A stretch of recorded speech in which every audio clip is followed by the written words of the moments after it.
சகோதரிகளே, மீண்டுமாக ஒரு அருமையான ஒரு மாலை பொழுதில் உங்களையும் என்னையும் இணைத்த இல்லாமல் நம் ஆண்டவருக்கு இந்த நேரத்தில் நன்றி செலுத்துகிறேன். உங்கள் அனைவருக்கும் இந்த நேரத்தில் மாலை பொழுதினுடைய வாழ்த்துக்கள். ஒரு சிறிய ஜெபத்தோடு இந்த நாளே நம்முடைய இறை பகிர்வுக்கு நாம் கடந்து செல்வோம். கண்களை மூடி அப்படியே ஆவியானுடைய பிரசன்னத்திலே கடந்து செல்வோம். அன்பின் பரலோக பிதாவே, அப்பா, உமக்கு நன்றி செலுத்துகிறோம். நல்லவரே, வல்லவரே, தூயவரே, பரிசுத்தரே, உன்னதரும் உயர்ந்தவரும் மகா பரிசுத்தருமானவரே, அப்பா, இந்த அருமையான நேரத்திற்காக உமக்கு நன்றி செலுத்துகிறோம். இறை வார்த்தை பகிர்விலே அறிஞர்களுக்கும் ஞானிகளுக்கும் மறைவாய் இருக்கிறதை உம்முடைய குழந்தைகளுக்கு வெளிப்படுத்த நீர் திருவுளமானீரே. உம்முடைய குழந்தைகளாகிய எங்களுக்கு இந்த நாளிலே இந்த வார்த்தை என்ற மன்னாவை நீர் விரும்புகின்ற வகையிலே நாங்கள் பகிர்ந்து கொள்ள ஆவியானவரே நீர் எங்களுக்கு துணை செய்யும்படியாக எங்கள் ஒவ்வொருவரையும் இந்த நேரத்திலே ஒப்புக் கொடுக்கிறேன். எங்களுடைய எண்ணங்கள், சிந்தனைகள், நினைவுகள் அனைத்தும் இயேசு கிறிஸ்துடைய கட்டுப்பாட்டுக்குள் இந்த நேரத்தில் வரும்படியாக கட்டாயப்படுத்துகிறேன். கிறிஸ்துவை பற்றி அறியக்கூடிய அறிவுக்கு எதிராக தலை தூக்கக்கூடிய எல்லா மேட்டிமையான எண்ணங்களும் குதர்க்கவாதங்களும் இயேசு கிறிஸ்துடைய நாமத்தினால் நிர்மூலமாக்குகிறேன். விண்ணகத்தந்தை நடாத நாற்றுக்கள் எவ்வாறு வேரோடு பிடுங்கப்படுகிறதோ அதுபோல இந்த இறை பகிர்வுக்கு தேவையில்லாத, விருப்பமில்லாத எல்லா வேண்டாத நாற்றுக்களும் இயேசு கிறிஸ்துவின் நாமத்தினால் வேரோடு பிடுங்கி கடலில் போய் வேரூன்றி நிற்கும்படியாக கட்டளையிடுகிறேன். ஆவியானவரே, எங்களை முழுவதும் ஆட்கொண்டு வழிநடத்துங்க. மோசைக்கு முன்பாக சென்று அந்த பிரசன்னம் இது இந்த நாளிலே எங்களுக்கு முன்பாக சென்று வழிநடத்தும்படியாக ஜெபிக்கிறேன். ஆமேன். Praise the Lord. அல்லேலூயா. இயேசுவில் அன்பார்ந்த சகோதர சகோதரிகளே, இந்த நாளிலே நாம் தியானிக்க எடுக்கக்கூடிய ஒரு மைய சிந்தனை, அதிசயங்கள் செய்கிறவர் நம்மோடு இருக்கிறார். நம் அருகில் இருக்காருன்னு தான் நம்ம கேள்விப்பட்டிருப்போம். நம் அருகில் அப்படின்னா அது கொஞ்சம் டிஸ்டன்ஸ், நமக்கு பக்கத்தில் ஒரு தொலைவை, ஒரு தூரத்தை காட்டும். ஆனால் அந்த வார்த்தை அதிசயங்களையும் அற்புதங்களையும் செய்கிறவர் நமக்குள் இருக்கிறார். ஏன்னா 1 யோவான் 4:4 இறை வார்த்தை அப்படிதான் சொல்லுகிறது. உலகில் இருக்கிறவனை விட நமக்குள் இருக்கிறவர் மகா பெரியவர். ஹல்லேலூயா, ஹல்லேலூயா. இப்போ அதிசயங்களையும் அற்புதங்களையும் செய்கிறவர் நமக்குள் இருக்கிறார். எண்ணிலடங்காத அதிசயங்களாலும் ஆராய முடியாத காரியங்களாலும் நம் வாழ்நாள் முழுவதும் நமக்கு நன்மைகளை மட்டுமே செய்து கொண்டிருக்கிற நம் ஆண்டவர் நமக்குள் வாசம் செய்கிறார், நமக்குள் இருக்கிறார். இதை மையமாக வைத்து தான் இந்த நாளில் நம்ம சிந்திக்க இருக்கிறோம். யோவேல் 2வது அதிகாரத்திலுடைய ஒரு 2-3 இறை வார்த்தைகளை இந்த நாளிலே மைய சிந்தனைக்காக நாம் எடுத்துக்கொள்வோம். யோவேல் 2வது அதிகாரம் 21வது இறை வார்த்தை. யோவேல் 2:21 எடுத்து வாசிக்கலாமா? நிலமே, நீ அஞ்சாதே, மகிழ்ந்து களிக்கூறு, ஏனெனில் ஆண்டவர் பெரிய காரியங்களை செய்தார். ஹல்லேலூயா, ஹல்லேலூயா. நிலமே, நீ அஞ்சாதே, மகிழ்ந்து களிக்கூறு, ஏனெனில் ஆண்டவர் பெரிய காரியங்களை செய்தார். சின்ன காரியம் இல்லை, நாம் நினைப்பதற்கும் வேண்டுவதற்கும் மிகவும் அதிகமாய் செய்கிறவர். நம்மளுடைய தேவைகள் என்ன என்பதை அறிந்திருக்கிறவர். ஒருவேளை நம்மளுடைய பிரச்சனை, ஒரு கடன் பிரச்சனை, 1 லட்ச ரூபா நமக்கு தேவை அப்படின்னா 1 லட்ச ரூபாயை மட்டும் கொடுத்து நம்மளுடைய பிரச்சனைகளை தீர்க்கக்கூடியவர் அல்ல. நாம் வேண்டுவதற்கும் நினைப்பதற்கும் மேலாக நமக்கு உதவி செய்கிறவர். ஏனெனில் ஆண்டவர் பெரிய காரியங்களை செய்தார். அந்த வார்த்தையை பாருங்க, செய்ய போறார் அப்படின்னு சொல்லல, செய்தார், செய்து முடித்து விட்டார். பாஸ்ட் டென்ஸ்ல எழுதப்பட்டிருக்குது. ஆனா இந்த வார்த்தைக்கு முன்பாக 2 விஷயங்கள் சொல்லப்பட்டிருக்கிறது. நீ அஞ்சாதே, மகிழ்ந்து களிகூறு, பயப்படாத, மகிழ்ச்சியோட இரு, நான் உனக்கு பெரிய காரியங்களை செய்வேன். இந்த யோவேல் 2வது அதிகாரத்துல அநேக வார்த்தைகள் நமக்கு பரிச்சயமான ஒரு அதிகாரம். யோவேல் 2 பொறுத்த வரைக்கும் நிறைய வார்த்தைகள் நம்ம அதிக நேரங்களில் தியானிச்சிருப்போம். யோவேல் 2வது அதிகாரம் 13வது இறை வார்த்தை நம் அனைவருக்கும் தெரிந்த ஒரு இறை வார்த்தை.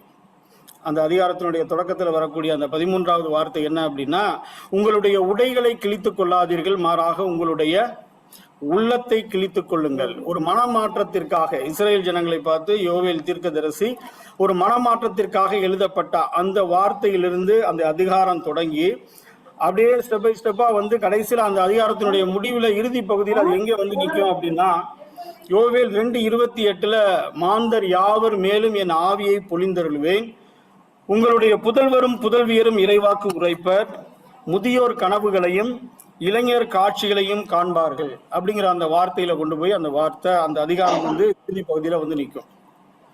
முதல்ல எங்கே தொடங்குது? ஒரு மனம் மாற்றத்தில தொடங்கக்கூடிய அந்த இறை வார்த்தை நம்முடைய தவ காலத்தினுடைய முதல் நாளான விபூதி புதன் அன்று இந்த வார்த்தையை தான் மைய சிந்தனையா நம்ம எடுத்துக்கொள்வோம். உங்களுடைய ஆடைகளை கிழித்துக் கொள்ளாதீர்கள், உங்களுடைய உள்ளத்தை கிழித்துக் கொள்ளுங்கள். அதிலிருந்து தொடங்கி நம்ம தவக்காலத்தினுடைய 40 நாட்களுடைய இறுதியில ஆண்டவருடைய இறப்பு, ஆண்டவருடைய உயிர்ப்பு, ஆண்டவருடைய விண்ணேற்றத்தை கடந்து நம்ம அடுத்து வரக்கூடிய வாரங்கள்ல என்ன பார்க்கணும் அப்படின்னா தூய ஆவியானவருடைய திருவிழாவை. கடந்த 2 வாரங்களுக்கு முன்பாக நம்மளுடைய பங்குல எல்லாருமே நம்ம கொண்டாடி இருப்போம் தூய ஆவியானவருடைய திருவிழாவை, பெந்தகோஸ்தே நாளை. அந்த அதிகாரத்தினுடைய அதை மையப்படுத்தி யோவேல் இறைவாக்கினர் 500 வருடங்களுக்கு முன்பாக சொல்லப்பட்ட தீர்க்க தரிசனமான அந்த இறை வார்த்தை தான் இங்கு யோவேல் 2:28 சொல்லப்பட்டிருக்கிறது. மாந்தர் யாவர் மேலும் என் ஆவியை பொழிந்தருள்வேன், உங்கள் புதல்வரும் புதல்வியரும் இறைவாக்கு உரைப்பர், முதியோர் கனவுகளையும் இளைஞர் காட்சிகளையும் காண்பார்கள். இப்ப ஒவ்வொரு வருடமும் நாம அந்த பெந்தகோஸ்தே விழாவை, தூய ஆவியானுடைய திருவிழாவை நாம கடந்து போய்கிட்டு தான் இருக்கிறோம். அந்த விழா ஒரு குறிப்பிட்ட நாட்கள்ல வருது, அதற்காக நாம தயாரிக்கிறோம். அந்த விழாவின் அடிப்படையில நம்ம அந்த பெந்தகோஸ்தே நாள்ல அதற்கு தயாராகி அதனுடைய வல்லமையை பெற்றுக்கொள்வதற்காக ஜெபங்கள்லையும் ஈடுபடுகிறோம். ஒவ்வொரு தனிப்பட்ட முயற்சிகளையும் நம்ம ஈடுபடுறோம். எதற்காக அந்த பெந்தகோஸ்தே நாள் விழா நமக்கு சொல்லக்கூடிய ஒரு கருத்து என்ன, எதற்காக நம்ம அந்த விழாவை கொண்டாடுகிறோம்? ஏன்னா திருத்தூதர் பணிகள்ல 2வது அதிகாரத்துல பேதுரு இந்த வார்த்தையை தான் சொல்றார். யோவேல் தீர்க்க தரிசி சொன்ன அந்த இறை வார்த்தை தான் இங்க நிறைவேறி இருக்கு. அந்த 120 சீடர்களுக்கு மேலறையில் பொழியப்பட்ட அந்த அருள் பொழிவு யோவேல் தீர்க்க தரிசி சொன்ன அந்த வாக்குறுதி தான் இங்க நிறைவேறி இருக்கு அப்படின்னு சொல்றாரு. அப்ப அந்த பெந்தகோஸ்தே நாளை ஒவ்வொரு வருடமும் நாம் கொண்டாடுகின்ற பொழுது அவங்களுக்கு நமக்கும் இருக்கக்கூடிய, நமக்கு திருச்சபை திரு அவை சொல்வது என்ன, சொல்ல விரும்புகிறது என்ன, அந்த பெந்தகோஸ்தே நாள்ல நாம கற்றுக்கொள்ள வேண்டியது என்ன அப்படின்னா, முதல்ல அதே ஆவியானவர் நமக்குள்ள இருக்கிறார் என்பதை நாம் விசுவசிக்க வேண்டும். ஹல்லேலூயா, ஹல்லேலூயா. அது ஒரு குறிப்பிட்ட 120 பேருக்கு மட்டும், அதாவது அந்த மேலறையில் இருக்கப்பட்டவங்களுக்கு மட்டுமே கொடுக்கப்பட்ட ஒரு அருள்பொழிவு அல்ல.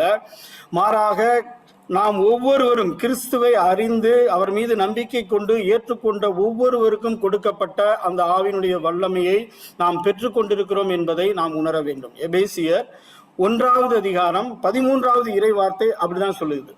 கடவுளின் வார்த்தையை கேட்டு அவர் மீது நம்பிக்கை கொண்டு வாக்களிக்கப்பட்ட தூய ஆவியால் அவருக்குள் முத்திரையிடப்பட்டு உள்ளீர்கள். ஹல்லேலூயா, ஹல்லேலூயா. நம்ம எப்படி பண்ணப்பட்டிருக்கிறோம்? கடவுளுடைய வார்த்தையை கேட்டு அவர் மீது நம்பிக்கை கொண்டு வாக்களிக்கப்பட்ட தூய ஆவியினால் முத்திரையிடப்பட்டிருக்கிறோம், சீல் பண்ணப்பட்டிருக்கிறோம். இது நம்ம எல்லாத்துக்குமே தெரியும். ஏன்னா பழைய ஏற்பாட்டில் கொடுக்கப்பட்ட ஆவியானவர் தவறு செய்கின்ற பொழுது அவங்களிடமிருந்து எடுத்து வெளியில போறதை நம்ம சவுல் மூலியமா பார்க்கிறோம்.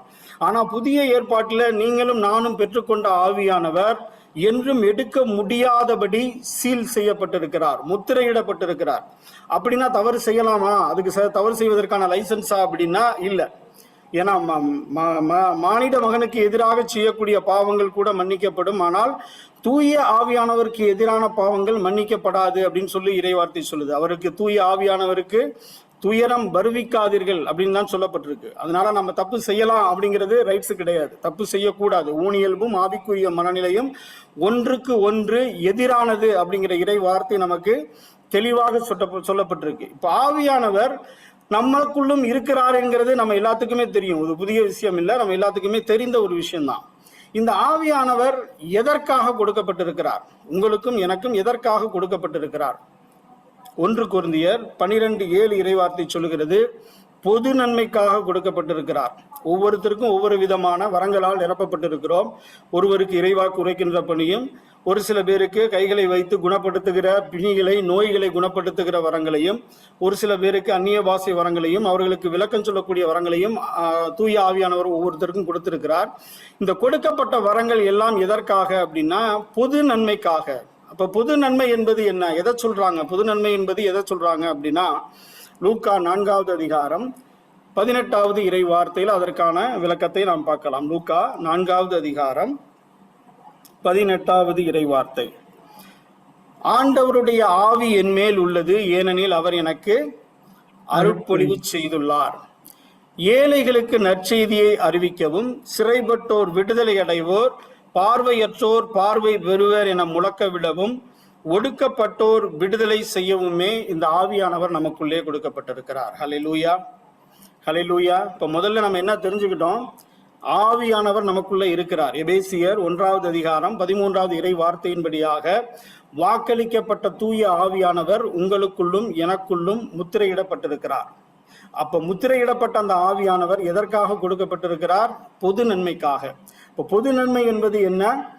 ஏழைகளுக்கு நற்செய்தியை அறிவிப்பதும், சிறைப்பட்டோர் விடுதலை அடையவும், பார்வையற்றோர் பார்வை பெறுவர் என முழக்கமிடவும் தான் அந்த பொது பணிக்காக கொடுக்கப்பட்டிருக்கிறோம். இதுக்கு நமக்கு கொடுக்கப்பட்டிருக்கிற முதல் பணியே என்ன அப்படின்னா, இருளிலிருந்து வியத்தகு ஒளிக்கு அழைத்து சென்ற அவருடைய மேன்மை மிக்க செயல்களை பிறருக்கு அறிவிப்பதே உங்களுக்கும் எனக்கும் கொடுக்கப்பட்டிருக்கிற பணி. ஹல்லேலூயா, ஹல்லேலூயா. நம்ம ஒவ்வொருத்தருக்கும் திருமுழுக்கு பெற்ற ஆண்டவர் இயேசு கிறிஸ்துவை ஆண்டவர் என்று நாம் விசுவசித்து நம்பிக்கையோடு இருக்கக்கூடிய நம் ஒவ்வொருவருக்கும் கொடுக்கப்பட்டிருக்கக்கூடிய ஜாப் என்ன, பணி என்ன அப்படின்னா, இருளிலிருந்து வியத்தகு ஒளிக்கு அழைத்து சென்றவருடைய மேன்மை மிக்க செயல்களை பிறருக்கு அறிவிப்பது தான் பணி. ஆனா பல நேரங்களில் இந்த பணியில நம்ம தவறி போறோம். தவறி போறதுக்கான காரணம் என்ன அப்படின்னா, நானே இருளில் இருக்கிறேன், நான் எப்படி போய் பிறருக்கு ஒளியை கொடுக்கிறது அப்படிங்கிற ஒரு எண்ணம் நம்மள பல பேருக்கு, ஏன்னா எனக்குள்ளேயும் அப்படி ஒரு எண்ணம் இருந்தது. பல வருடங்களுக்கு முன்பாக, 2-3 வருடங்களுக்கு முன்பாக எனக்குள்ளேயும் அப்படி ஒரு எண்ணம் இருந்தது. நம்முடைய சகோதரர் தான், இல்லப்பா ஆண்டவருடைய ஆவி உண்மையில் உள்ளது, நீ அபிஷேகம் செய்யப்பட்டவன், உனக்கு அந்த வரங்கள் இருக்கிறது, நம்ம பல நேரங்களில் அதை ஆக்டிவேட் பண்ணாமல் இருக்கிறோம் அப்படிங்கிற வார்த்தையின் மூலமாக உண்மைகளை சொல்லி நம்மை அந்த வார்த்தையின்படியாக நம்மை திருப்பி அந்த பணியை செய்ய வைத்த தூண்டியது அந்த இறை வார்த்தை சகோதரர் மூலமாக. இப்ப அநேக நேரங்களில் நம்மளுடைய சிந்தனைகள் எப்படி இருக்குது அப்படின்னா, நான் இருளுக்குள்ள இருக்கிறேன், நான் எப்படி ஒளியை கொடுக்கிறது? ஏன்னா மத்தேயு 5வது அதிகாரம் 14வது இறை வார்த்தை சொல்கிறது, நீங்கள் உலகிற்கு ஒளியாய் இருக்கிறீர்கள். இருளில் இருந்து வியத்தகு ஒளிக்கு நம்மை அழைத்து போயிட்டார். இனிமே புதுசா நம்ம இருளுக்குள்ள போக வேண்டிய அவசியம் இல்லை. இருளின் அதிகாரத்திலிருந்து நம்மை விடுவித்து விட்டார். நாம் இயேசுவின் அரசுக்குள் நாம் நுழைந்து விட்டோம். அதற்காக கொடுக்கப்பட்ட விலை பொன்னும் பொருளும் அல்ல, மாறாக விலை மதிக்க முடியாத விலையேறப்பெற்ற அவருடைய தூய திரு ரத்தத்தை சிந்தி நம்மை விலை கொடுத்து மீட்டெடுத்திருக்கிறார். நீங்களும் நானும் ஒளியின் மக்கள். இந்த ஒளியை வச்சுக்கிட்டு நம்ம என்ன பண்றோம்? நீங்கள் உலகிற்கு ஒளியாய் இருக்கிறீர்கள்னு சொல்றாரு நம்முடைய ஃபாதர் பெர்க்மான்ஸ். அருமையா ஒரு பாட்டுல பாடியிருப்பாங்க, வல்லமையின் ஆவியானவர் உன்னுள் வந்துவிட்ட காரணத்தினால் பொல்லாத சாத்தானை ஒரு சொல்லால விரட்டி விட்டேன். அந்த பாடலுடைய 3வது ஸ்டான்ஸால பாத்தீங்க அப்படின்னா, உலகத்திற்கு வெளிச்சம் நான், ஊரெல்லாம் டார்ச் அடிப்பேன். ஹல்லேலூயா, ஹல்லேலூயா. உங்களையும் என்னையும் ஆண்டவர் எப்படி படைச்சிருக்கிறார்? உலகத்திற்கு வெளிச்சம் நான், ஊரெல்லாம் டார்ச் அடிப்பேன். அப்போ முதல்ல நாம தெரிஞ்சுக்க வேண்டியது என்ன அப்படின்னா, உலகத்திற்கு ஒளி நான். அதை முதல்ல நம்ம விசுவசிக்கணும், நம்ம தெரிஞ்சுக்கணும். ஒரு டார்ச் லைட் நம்ம எல்லாத்துக்குமே தெரியும். சின்ன சைஸ்ல இருந்து பெரிய சைஸ் வரையும் இருக்கக்கூடிய எல்லா டார்ச் லைட்டையுமே நம்ம பார்த்துருப்போம்.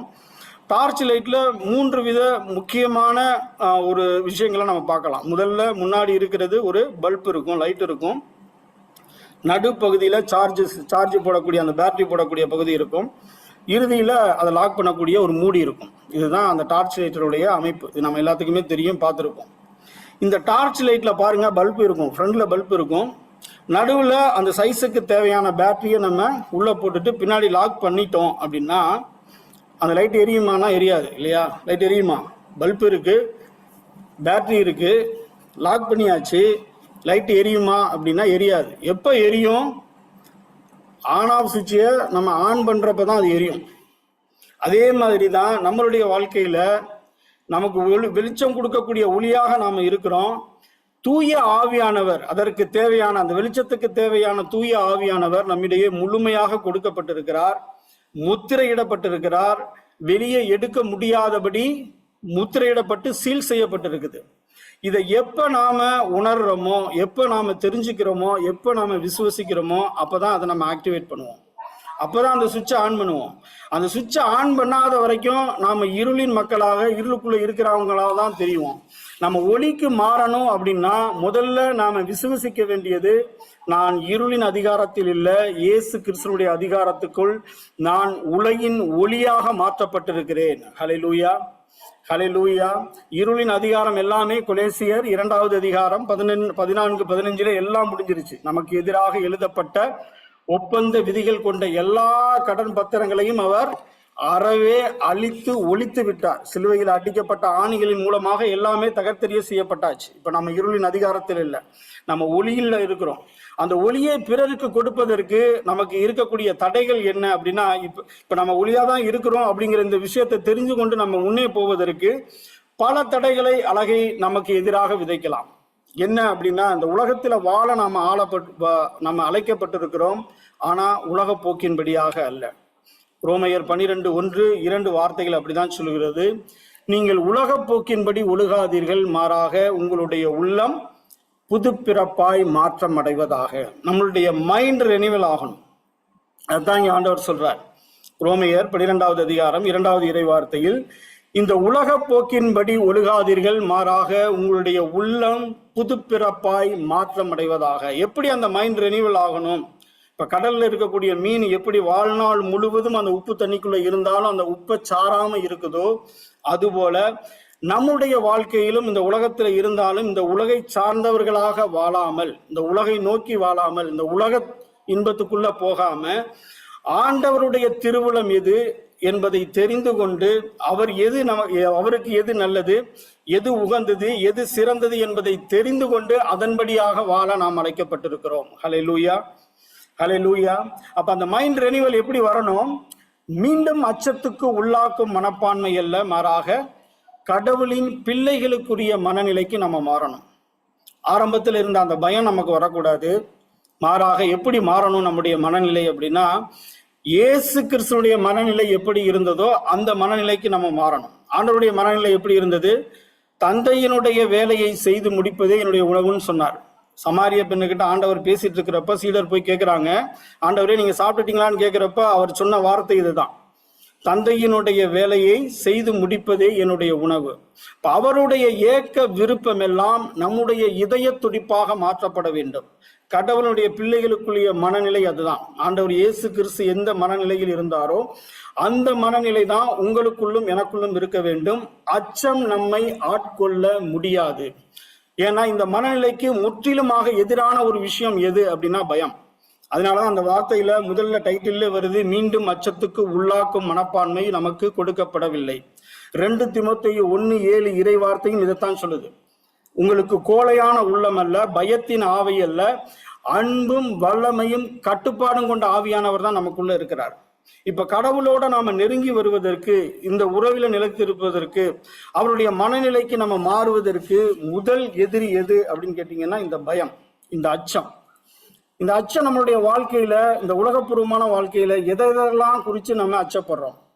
ஏன்னா நம்ம தொடக்கத்துல வாசிச்ச அந்த யோவேல் 2:21 இறை வார்த்தையும் பார்த்தீங்க அப்படின்னா, எடுத்த உடனே சொல்றாரு அஞ்சாதே, பயப்படாதுன்னு தான் சொல்றாரு. ஆண்டவர் பயப்படாதுன்னு தான் சொல்றாரு. அதுக்கு அடுத்த வார்த்தையில தான் நீ மகிழ்ந்து களி கூறுங்கிறார். இந்த பயத்தை நம்மள்ட்ட இருந்து முதல்ல வெளியில தூக்கி போடணும். எதை குறிச்செல்லாம் நம்ம இப்ப பயந்துட்டு இருக்கிறோம்? நம்முடைய எதிர்காலத்தை குறித்து, மெடிக்கல் ரிப்போர்ட்டை குறித்து, குழந்தைகளுடைய எதிர்காலத்தை குறித்து, அவர்களுடைய திருமணத்தை குறித்து, அவர்களுடைய மேற்படிப்பை குறித்து, வேலையை குறித்து, குடும்ப சமாதானத்தை குறித்து, எந்தெந்த விஷயங்கள்லாம் நம்மை சார்ந்து இருக்குதோ, இந்த உலகை சார்ந்து இருக்குதோ, அத்தனை விஷயங்களிலும் ஒரு கவலை இருக்கிறது, ஒரு துன்பம் இருக்கிறது. அந்த கவலை மூலமாக, அந்த பயத்தின் மூலமாக நமக்கு வரக்கூடியது அடுத்த விஷயம் என்ன அப்படின்னா, முதல்ல வர்றது பயம், இரண்டாவது வருகிறது கவலை. இந்த இரண்டுமே கடவுளுடைய நம்பிக்கைக்கு எதிரானது. கடவுளுடைய அன்பில் இருந்து நம்மை பிரிப்பது வேதனையோ, இன்னலோ, இடரலோ, பசியோ, பட்டினியோ, வாழ்வோ, சாவோ, நிகழ்வனவோ, வருவனவோ, இம்மையில் உள்ளவையோ, ஆழத்தில் உள்ள எதுவுமே பிரிக்க முடியாதுன்னு சென்ட் பால் சொல்றாரு. ஆனா இந்த பயமும் கவலையும் ஒரு மனுஷனுக்குள்ள உள்ள வந்துருச்சு அப்படின்னா அவரிடம் இருந்து ஈஸியா பிரிச்சிடலாம். ஏன்னா எந்த இடத்துல அவநம்பிக்கை இருக்கிறதோ அந்த இடத்துலதான் இது ரெண்டுமே வரும். அதனாலதான் ஆண்டவர் அநேக முறைகள்ல சொல்லக்கூடிய வார்த்தை என்ன அப்படின்னா, அஞ்சாதே. இந்த நாள்ல நம்ம எதையாவது குறித்து பயந்து கொண்டிருந்தோமே என்னால், நம்முடைய வாழ்க்கையில நம்ம இருக்கக்கூடிய இப்போ சூழ்நிலையில நம்முடைய உடல் உள்ள சுகத்தை குறித்து, இது ஒரு தீராத வியாதி அப்படின்னு டாக்டர் சொல்லியிருக்கிறாங்க, இதை தீர்க்கவே முடியாது, நான் பலவீனப்பட்டு இருக்கிறேன், இதுல இருந்து எந்திரிக்க முடியாது, எனக்கு இத்தனை லட்சம் கடன் இருக்கு, இதை முறியடிக்கவே முடியாது, என்னுடைய குழந்தைங்க என்னுடைய பேச்சை கேட்கவே மாட்டேங்கிறாங்க, கீழ்ப்படியவே மாட்டேங்கிறாங்க, இனிமே அவங்களை திருத்தவே முடியாது, எதையெல்லாம் நாம முடியாது முடியாது முடியாதுன்னு சொல்லி நம்ம எதிர்காலத்தை குறித்து பயந்து கொண்டிருக்கிறோமோ, இன்னைக்கு ஆண்டவர் உங்ககிட்டையும் என்கிட்டையும் சொல்றார், அஞ்சாதே, நான் உன்னோடு இருக்கிறேன். ஹல்லேலூயா, ஹல்லேலூயா.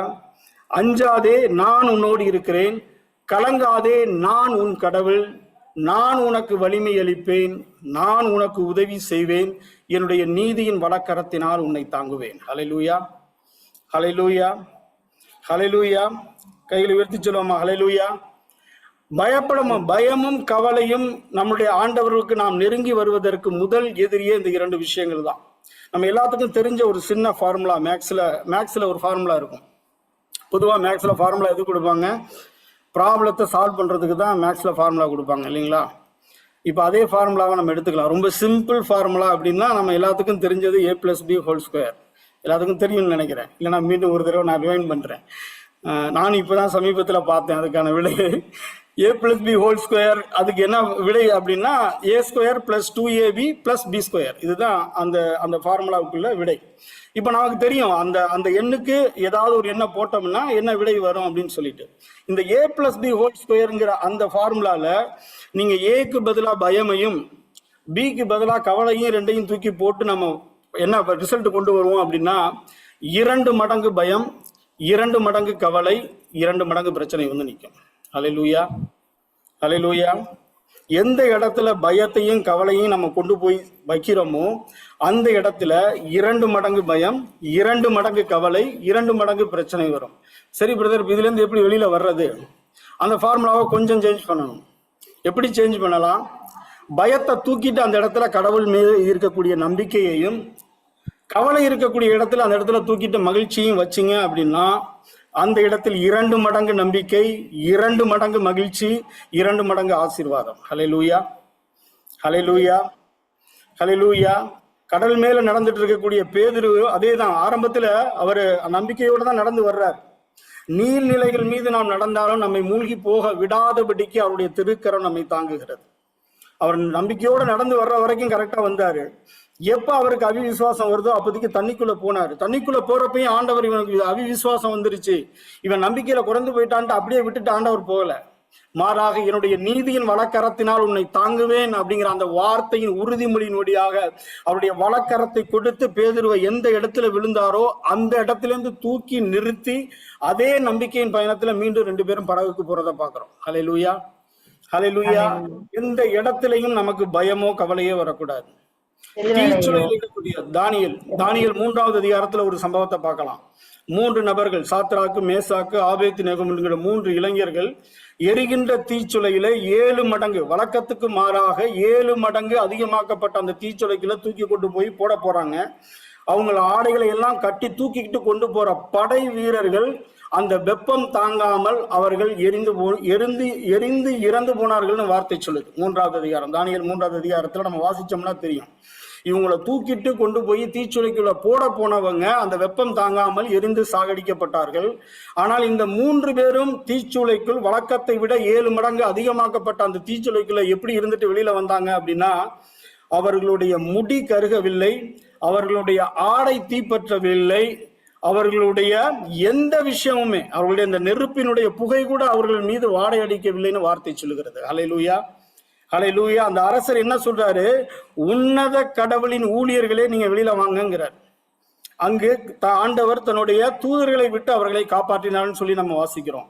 எப்போ இந்த அதிசயத்தையும் அற்புதத்தையும் அவங்க பாக்குறாங்க அப்படின்னா, தன்னுடைய உடலை முழுவதுமாக கடவுள் மீது நம்பிக்கை கொண்டு அவர்கள் ஒப்படைத்த பொழுது ஆண்டவர் தம்முடைய தூதர்களை அனுப்பி அவர்களை காத்தார். ஹல்லேலூயா, ஹல்லேலூயா. நம்ம செய்யக்கூடிய விஷயமும் அதுதான். நம்ம கிட்ட மிஸ் ஆகிற விஷயமும் இதுதான். எந்த இடத்துல நம்பிக்கை இருக்குதோ, கடவுள் மீது எந்த இடத்துல நம்பிக்கை இருக்குதோ, ஆண்டவர் நமக்கு தெளிவான ஒரு வார்த்தையை கொடுத்திருக்கிறார். நான் உன் கூட இருக்கிறேன்னு சொல்லியிருக்கிறார். நம்ம இந்த பயத்தையும் கவலையும் இருக்கின்ற இடத்துல கண்டிப்பாக அவருடைய உறவில நீடிச்சு நிலைக்க முடியாது. ஒரு சின்ன உதாரணத்துக்கு ஒரு சின்ன சம்பவத்தை நான் சொல்றேன். நான் ஒரு 2 மாதங்களுக்கு முன்பாக ஒரு ரமதான் லீவ்ல என்னுடைய குழந்தையை, 3 வயசு தான் அந்த பொண்ணுக்கு, நாங்கள் கூட்டிட்டு பீச்சுக்கு போனோம், கடற்கரைக்கு. அந்த பீச்சில் நான் கொஞ்சம் கொஞ்சமாக நடந்து போகிறப்போ ஆரம்பத்தில் என்னுடைய குழந்தைக்கு ஒரு அச்சம் இருந்தது, கொஞ்சம் பயம் இருந்தது. நாங்கள் கடலில் போய்கிட்டே இருக்கிறோம், பீச்சு போயிட்டே இருக்கப்போ என்னுடைய ஷோல்டர் அளவுக்கு நான் தண்ணி வந்து அந்த ஆழத்தில் நான் நிற்கிறேன். என் குழந்தைய என்னுடைய மார்பில் நான் இறுக்க பிடிச்சி வச்சுட்டு இருக்கிறேன். ஆனால் அந்த குழந்தை இயல்பு நிலையில் இல்லை, ஒரு அச்சத்தில் தான் இருக்குது. முழுமையாக என்னை விட்டு போய் அது ஜாலியாக விளையாடுறதுக்கான அந்த சூழ்நிலை அதுக்கு இன்னும் வரலை. ஒரு 10-15 நிமிடங்கள் நான் என்னுடைய மார்போடையே அணைச்சி வச்சுட்டு நான் உன் கூட இருக்கிறேன், டாடி உன் கூட இருக்கிறேன் அப்படிங்கிற வார்த்தையை 2-3 தடவை திரும்ப திரும்ப என் குழந்தைகிட்ட சொல்றேன். ஒரு 20 நிமிஷம் கழிச்சு அந்த குழந்தை சகஜ நிலைக்கு வருது. அந்த பயம் முழுவதுமாக அந்த குழந்தையை விட்டு போகுது. அதற்கு பிறகு 3 மணி நேரம் எங்களால் அந்த குழந்தைய கண்ட்ரோல் பண்ணவே முடியாத அளவுக்கு ஒரு மகிழ்ச்சி அந்த குழந்தைக்கு. ஹல்லேலூயா, ஹல்லேலூயா. எல்லாரும் எங்களை விட்டு, நாங்கள் கிட்டத்தட்ட 6 ஃபேமிலி போயிருந்தோம், எல்லாரும் கரைக்கு போயிட்டாங்க. ஆனால் அந்த குழந்தை கடைசி வரைக்கும் அதுல இருந்து வெளியில வர முடியாத அளவுக்கு மகிழ்ச்சி. அப்ப ஆரம்பத்துல இருந்த அந்த அச்சம் எப்ப அந்த குழந்தைக்கு போச்சு, எப்ப அந்த பயம் அந்த குழந்தைக்கு போச்சு அப்படின்னா, அதுக்கு பக்கத்துல நான் வார்த்தையில சொல்லிக்கிட்டே இருக்கேன், நான் அவங்க கூட இருக்கிறேன், நான் அவங்க கூட இருக்கிறேன். ஆண்டவர் இதையே தான் சொல்லிட்டு இருக்கிறாரு. 365 தடவைக்கு மேல இறை வார்த்தைகள்ல சொல்லப்படுகிற விஷயம், நான் உன்னோடு இருக்கிறேன், அஞ்சாதே நான் உன்னோடு இருக்கிறேன், கலங்காதே நான் உன் கடவுள். ஒரு தாய் தம்மை தேற்றுவதற்கு மேலாக, ஒரு தந்தை நம்மை அரவணைப்பதற்கு மேலான ஒரு தேவன் நம்மை காக்கின்றவராய், இஸ்ரவேலை காக்கின்றவர், கண் அயர்வதும் இல்லை, கண் உறங்குவதும் இல்லை என்ற அந்த வார்த்தைக்கு ஏற்ப ஒவ்வொரு நாளும் நம்மை கண்மணி போல காத்து கொண்டிருக்கிறார். ஹல்லேலூயா, ஹல்லேலூயா. அப்ப எந்த விதமான பயமும் இல்லாமல், எந்த விதமான அச்சமும் இல்லாமல், பயம்தான் நம்மளை பார்த்துட்டு பயப்படணும். பைபிள்ல நிறைய உதாரணங்கள் பார்க்கலாம். அபிஷேகம் செய்யப்பட்டவன்னு நம்ம பார்த்தோம். அபிஷேகம் செய்யப்பட்டவங்களை பார்த்து பயந்தவங்களை தான் நம்ம பைபிள்ல பார்க்கிறோமே ஒழிய, பயத்தை பார்த்து அவங்கள பயந்ததா எந்த இடத்துலையுமே பைபிள்ல பார்க்க முடியாது. நம்ம திருமுழுக்கு யோவானை எடுத்துக்கலாம். திருமுழுக்கு யோவான் காட்டுக்குள்ள ஒரு நாடோடியாக தெரிந்த ஒரு நபர் தான். விரியம்பாம்பு குட்டிகளே, வெள்ளையடிக்கப்பட்ட கடலறைகளேன்னு சொல்லிட்டு அவர் பேசின சதிசேயரும் பரிசேயரும் ஏரோதும் ஏரோதியாலும் திருமுழுக்கு யோவானை பார்த்து பயந்தவர்கள் தான். அரசனாக இருந்த சவுல் சாதாரண ஆடு மேய்ப்பனாக அபிஷேகம் செய்யப்பட்ட தாவீதை பார்த்து கடைசி வரை, தன்னுடைய வாழ்வின் இறுதி நாள் வரை பயந்து கொண்டுதான் இருந்தார். கைதியாக நின்ன ஜீசஸ் இயேசு கிறிஸ்து அரசராக தீர்ப்பிடக்கூடிய இடத்துல இருக்கக்கூடிய பிளாத்துவுக்கு அந்த பயம் இருந்த ஆண்டவர் இயேசு கிறிஸ்துவை பார்த்து. அப்ப அபிஷேகம் செய்யப்பட்ட உங்களிலும் என்னிலும் இருக்க தூய ஆவியானவர் நமக்கு கோழையான உள்ளத்தினை அல்ல, அன்பும் வல்லமையும் கட்டுப்பாடும் கொண்ட உள்ளத்தை கொடுத்திருக்கிறார். பயம் நம்மை நெருங்க முடியாது, மாறாக நம்மை பார்த்துதான் மற்றவங்க பயப்படணும். எதிரியா இருக்கிறவங்க அந்த பயத்தை கொடுக்கக்கூடிய, ஏன்னா அழகையினுடைய எல்லா கொடுக்குகளும் ஆண்டவர் இயேசு கிறிஸ்துவின் இரத்தத்தினால், சிலுவையினால் முறியடிக்கப்பட்டிருக்கிறது. ஹல்லேலூயா, ஹல்லேலூயா, ஹல்லேலூயா. இப்ப நமக்கு இருக்கக்கூடிய எந்த விதமான பிரச்சனைகளாக இருந்தாலும், மலையை போல நமக்கு வரக்கூடிய எத்தகைய பிரச்சனைகளாக இருந்தாலும், நமக்கு தேவை ஒரு கடுகளவு விசுவாசம். மலையை பேர்க்கிற அளவுக்கான, மலையை பேர்ப்பதற்கு மலையை பேர்க்கக்கூடிய விசுவாசம் தேவையில்லை, கடுகளவு விசுவாசம் இருந்தா போதும். ஆண்டவர் நம்ம கிட்ட எதிர்பார்க்கிறது அதுதான். கடுகளவு உனக்கு விசுவாசம் இருந்தால் காட்டு அத்து மரத்தை பிடுங்கி கடலில் போய் வேரூன்றி நில் என்று சொன்னால் நிற்கும் என்று ஆண்டவர் சொல்லியிருக்கிறார். அப்ப நமக்கு இருக்கக்கூடிய பிரச்சனைகள் எவ்வளவு பெரிய விஷயமாக இருந்தாலும் சரி, இதுக்கு ஒரு அருமையான உதாரணம். ஏன்னா மார்க் 11:24 நம்ம வாசிக்கிறோம், நாம் வேண்டுதல் செய்வதற்கு முன்பாகவே அனைத்தையும் நிறைவேற்றி விட்டார் என்ற நம்பிக்கையோடு ஜெபிக்க சொல்லிதான் நமக்கு இறைவார்த்தை சொல்லுது. அப்படி ஒரு சம்பவத்தை நம்ம 1 அரசர்கள் 18வது 1 அரசர்கள் 18வது அதிகாரத்துல அப்படி ஒரு சம்பவத்தை பார்க்கலாம். அந்த 18வது அதிகாரத்துல இருக்கக்கூடிய சம்பவம் நம்ம ஏற்கனவே தியானிக்கக்கூடிய ஒரு சம்பவமா தான் இருக்கும். ஏன்னா பாகால் தெய்வத்துக்கும் இஸ்ரேல் தெய்வத்துக்கும் யார் உண்மையான தேவன் என்பதை நிரூபிக்கக்கூடிய ஒரு அதிகாரம் அந்த 1 அரசர்கள் 18வது அதிகாரம். எலியா தீர்க்கதரிசியானவர் அந்த பாகால் தெய்வம் பொய்யான தெய்வம் என்பதை அந்த 2 காளைகளை பலியிடுவதன் மூலமாக இஸ்ரவேலின் தான் உண்மையான தேவன் என்பதை நிரூபிக்கிறார். இந்த சம்பவம் முடிந்த பிறகு 1 அரசர்கள் 43வது வார்த்தையிலேருந்து நம்ம படிச்சுக்கிட்டே வந்தோம் அப்படின்னோம்னா, 41வதுலேருந்து படிச்சுக்கிட்டே வந்தோம் அப்படின்னா, 3 வருடங்கள் அந்த நாட்டில் பஞ்சம் நிலவுது. மழையே இல்லை, கடுமையான பஞ்சம் இருக்குது. அந்த சூழ்நிலையில இப்ப இவர் ஆண்டவர் இஸ்ரவேலின் தேவன் தான் உண்மையான கடவுள் என்பதை எலியா ஒரு பலியின் மூலமாக நிரூபிக்கிறார். இப்ப அவங்களுக்கு இஸ்ரவேலின் ஆண்டவர் தான் உண்மையான கடவுள் என்பதை தெரியப்படுத்திட்டு இவர் ஆகாவை பார்த்து எலியா சொல்றாரு, பெருமழையின் நான் ஓசையை கேட்கிறேன், நீ போய் உணவும் பானமும் அருந்தோ அப்படிங்கிற மாதிரி சொல்றார். 1 அரசர்கள் 18வது அதிகாரம் 41 எடுத்தவங்க வாசிக்கலாமா? 1 அரசர்கள் 18:41. பின்பு எலியா ஆகாபை நோக்கி, நீ போய் உணவும் பானமும் அருந்துவீர், ஏனெனில் பெருமழையின் ஓசை கேட்கிறது என்றார். இங்க பாருங்க, இந்த வார்த்தையில பாருங்க, 3 வருடம் மழை பெய்யல, மழை நிறுத்தப்பட்டிருக்கிறது, அங்க பஞ்சம் அந்த நாட்டுல. இவர் பெருமழையின் ஓசையை கேட்கிறேன் அப்படின்னு சொல்றார். எலியா சொல்றாரு. இந்த வார்த்தைக்கு பிறகுதான் இவர் கர்மேல் மலைக்கே போறார். நீங்க அந்த 41க்கு அப்புறமா நம்ம படிச்சோம் அப்படின்னம்னா, அதுக்கப்புறம் தான் இவர் மலைக்காக ஜெபிக்க கர்மேல் மலைக்கு போறாரு. அங்கே ஒரு அதிசயத்தை பாருங்கிற, அங்கே அவருடைய பணியாளரை கடல் பக்கமா பார்க்க சொல்லிட்டு முதல் முறையாக அவர் மண்டியிட்டு ஆண்டவர்கிட்ட வேண்டுறார், மலைக்காக வேண்டுறார். அப்போ அவங்கள்ட்ட கேட்கிறார், பணியாளன்ட்ட கேட்கிறார், ஏதாவது மேகம் வருகிற மாதிரி தெரியுதா, மழை பெய்வதற்கான அறிகுறி தெரியுதான்னு ஒரு நபரை நிறுத்தி வைத்து விட்டு இவர் இங்க ஜெபிக்கிறார். ஒரு முறை அல்ல, 2 முறை அல்ல, 3 முறை அல்ல, 4 முறை அல்ல, 6 முறை அவர் மண்டியிட்டு ஜெபிக்கிறார். 6 முறையும் அங்க நிறுத்த வைக்கப்பட்ட அந்த பணியாளர் சொல்றாரு, அங்க ஒன்றும் தெரியல, அங்க ஒன்றும் இல்லைன்னு தான் சொல்றாரு. ஆனாலும் அவர் நம்பிக்கையில் தளர்ந்து போகவில்லை. 7வது முறையாக ஜெபிக்கிறார். இப்ப அந்த பணியாளர் சொல்றாரு, ஒரு கையளவு மேகம் கடல் பக்கமாக மேல் எழும்பி வருகிறதை நான் பார்க்கிறேன். இந்த நம்பிக்கை, அதுக்கு அடுத்து எலியாவுடைய நம்பிக்கை எந்த உச்சத்துக்கு போகுது பாருங்க. உடனே சொல்றாரு எலியா, அந்த பணியாளர்கிட்ட சொல்றாரு, நீ போய் ஆகாவிட்ட சொல், மழை அவருடைய பயணத்தை தடுத்து நிறுத்தாதபடி அவனை அங்கிருந்து போக சொல்லுங்கிறார். ஹல்லேலூயா, ஹல்லேலூயா. எப்படியாப்பட்ட ஒரு விசுவாசம் பாருங்க. அவர் ஜெபிக்க ஆரம்பிக்கவே இல்லை, ஆனால் பெருமழையை ஓசையை கேட்டேங்கிறார். அந்த ஓசையை கேட்டதுக்கு அப்புறமா தான் ஜெபிக்க போறார். 6 முறை அவர் ஜெபித்த பிறகு எந்த விதமான பதிலும் வரவில்லை. ஆனா 7வது முறை அவர் ஜெபித்த பொழுது வந்தது ஒரே ஒரு கையளவு மேகம்தான். கையளவு மேகத்தின் மீது வைத்த அந்த நம்பிக்கை அடுத்து என்ன நடக்குது அப்படிங்கறத எடுத்து வாசிக்கலாம். 18:45, 1 அரசர்கள் 18:45. இதற்கிடையில் வானம் இருண்டது, கார்மேகம் சூழ்ந்தது, காற்று அடித்தது, பெருமழை பெய்தது. அல்லேலூயா, அல்லேலூயா, அல்லேலூயா, பிரைஸ் தி லார்ட். இதற்கு இடையே வானம் இருண்டது, கார்மேகம் சூழ்ந்தது, காற்று அடித்தது, பெருமழை பெய்தது. இந்த அதிசயத்துக்கும் இந்த அற்புதத்துக்கும் காரணம் என்ன? அவருடைய கையளவு மேகத்தின் மீது வைத்த நம்பிக்கை, கடவுள் மீது வைத்திருந்த நம்பிக்கை. முதல்ல அவர் பெரு ஓசையை கேட்கிறார். அதான் மார்க் 11:24 நமக்கு சொல்லி தருது. நீங்க ஜெபிக்கிறதுக்கு முன்னாடியே கிடைச்சிட்டோங்கிறத விசுவாசத்தோட ஜெபிங்க அப்படின்ட்டு. நமக்கு இன்னைக்கு ஏராளமான தேவைகள் இருக்கலாம், ஏராளமான பிரச்சனைகளோடு போராடி கொண்டு இருக்கலாம். ஆனால் ஆண்டவர் உங்களுக்கும் எனக்கும் ஒரு வார்த்தையை கொடுக்கிறார், நான் உன்னோடு இருக்கிறேன். உலகில் இருக்கிறவனை விட, இந்த பிரச்சனைகளுக்கு இருக்கக்கூடிய பிரச்சனைகளை விட அதை வீழ்த்தக்கூடிய, அதை சர்வ வல்லமையால் வீழ்த்தக்கூடிய மகா பெரிய சர்வ வல்லவர் உங்களுக்குள்ளும் எனக்குள்ளும் இருக்கிறார். ஹல்லேலூயா, ஹல்லேலூயா. அந்த நம்பிக்கையோடு இந்த தினத்துல நாம் தியானித்த இந்த கருத்துக்களை அப்படியே கண்களை மூடி இந்த நேரத்தில் ஒப்புக் கொடுப்போம். Thank you Jesus. அப்பா, உமக்கு நன்றி செலுத்துகிறோம், உண்மை நாங்கள் மகிமைப்படுத்துகிறோம். தகப்பனே, இதோ இந்த நாளில் இந்த இறை வார்த்தையின் மூலமாக எங்களோடு நீர் பேசிக்கொண்டிருப்பதற்காக உமக்கு நன்றி செலுத்துகிறோம்.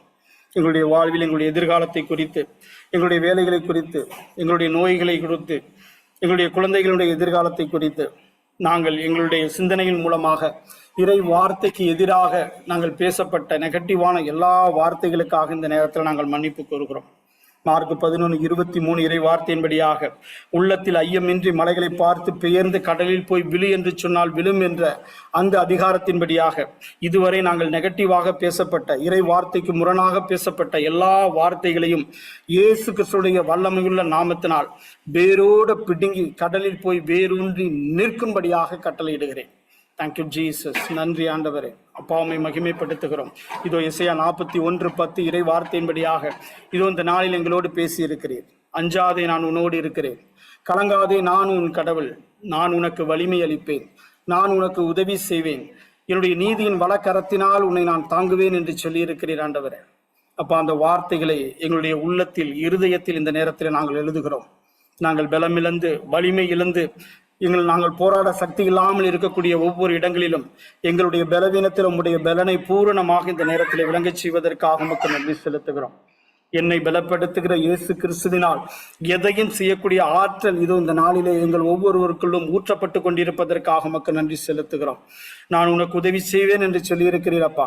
இதோ ஏராளமான பிரச்சனைகளோடு, கடன் பிரச்சனைகளோடு இருக்கக்கூடிய ஒவ்வொரு சகோதர சகோதரியுடைய பிரச்சனைகளையும் பிலிப்பியர் 4:19 என்ற ஒப்பற்ற இறை வார்த்தையின்படியாக உம்முடைய ஒப்பற்ற செல்வத்தின் மூலமாக எங்களுடைய எல்லா தேவைகளையும் நீர் சந்தித்துக் கொண்டிருப்பதற்காக உமக்கு நன்றி செலுத்துகிறோம். அந்த வார்த்தையின் மீது நாங்கள் நம்பிக்கை வைக்கிறோம், விசுவசிக்கிறோம். எப்படி எலியா ஜெபிப்பதற்கு முன்பாகவே அந்த பெருமழையின் ஓசையை கேட்டாரோ, எவ்வாறு அந்த கையளவு மேகத்தின் மீது நம்பிக்கை கொண்டு பெரும் மேகத்தின் பெரும் மழையாக அதை மாற்றினாரோ, அதே போல இதோ இந்த நாளிலே நாங்கள் கற்றுக்கொண்ட இந்த இறை வார்த்தைகளின் மூலமாக எங்களுக்கு எதிராக சூழ்கின்ற இந்த சூழ்நிலைகளை எல்லாம் மாற்றி இந்த வறண்ட நிலங்கள் எல்லாம் இப்பொழுது பசுமையான வயல்வெளியாக மாற்றப்படுவதற்காக உமக்கு நன்றி செலுத்துகிறோம். எங்களுடைய பிரச்சனைகளை எல்லாம் ஆண்டவரை இந்த நேரத்தில் உம்முடைய பாதம் சருகிறோம். உங்களுடைய கவலைகளை எல்லாம் என்னிடம் விட்டு விடுங்கள், நான் உங்கள் மீது கவலையாய் இருக்கிறேன் என்று சொன்னவரே, இதோ எங்களுடைய எல்லா கவலைகளையும் உங்களுடைய பாதத்தில் தருகிறோம். நீர் எங்களோடு இருப்பதால், உம்மோடு இருக்கிறேன் என்ற அந்த இறை வார்த்தையின்படியாக, அந்த வார்த்தை கொடுக்கிற பலத்தினால் எதையும் நாங்கள் தாங்கக்கூடிய வல்லவர்களாக இந்த நேரத்தில் எங்களை உருமாற்றி கொண்டிருப்பதற்காக உமக்கு நன்றி செலுத்துகிறோம். எங்களுடைய உள்ளம் புதுப்பிறப்பாய் மாற்றம் அடைந்ததற்காக உமக்கு நன்றி. இந்த உலகை குறித்த எந்த விதமான பயமும் கவலையும் இன்றி எப்பொழுதும் மகிழ்ச்சியோடு இருங்கள் என்ற இறை வார்த்தையின்படியாக இந்த நாளிலே எங்களுடைய உள்ளத்தின் மகிழ்ச்சியை நாங்கள் தெரியப்படுத்துகிறோம். திருப்பாடல்கள் 37:4 இறை வார்த்தையில் சொல்லப்படுகிறது போல, ஆண்டவரிடத்திலே மகிழ்ச்சி கொள்ளுடைய உள்ளத்து விருப்பங்களை அவர் நிறைவேற்றுவார் என்ற அந்த இறை வார்த்தை இதோ இந்த நாளில் எங்கள் ஒவ்வொருடைய உள்ளத்தின் இருதயத்திலும் எழுதப்படுவதற்காக உமக்கு நன்றி செலுத்துகிறோம். அந்த வார்த்தையின் வல்லமையினால் இதோ எங்களுடைய உள்ளம் இப்பொழுதே முழு மகிழ்ச்சியை, நிறைவை ஏற்றிக் கொண்டிருப்பதற்காக உமக்கு நன்றி. Thank you Jesus. நன்றி செலுத்துகிறோம். துதிகன மகிமை மாட்சிமை அனைத்தையும் ஒருவருக்கே செலுத்துகிறோம். எங்கள் ஜீவனுள்ள நல்ல பிதாவே, ஆமென். Price the Lord.